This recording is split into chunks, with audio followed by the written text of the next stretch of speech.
என்ன பேர் உங்களுது? சவுண்டா சொல்லுங்க. பசி. உங்களுடைய பேர் தாகம். தாகம்.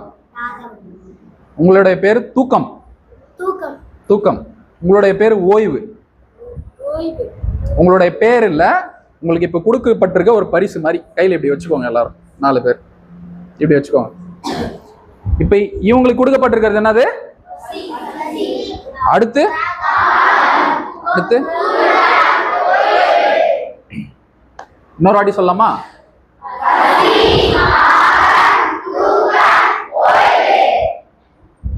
இது 4த்தையும் எப்பவுமே பண்ணணும் ஒரு மனுஷன்.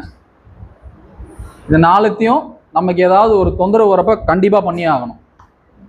இதை பண்றோமான்னு மனசுக்குள்ள கேட்டு பார்த்தேன். இதை எப்போ ஒரு மனுஷன் மிஸ் பண்றானோ அப்பதான் அவனுக்கு நோயே வருது.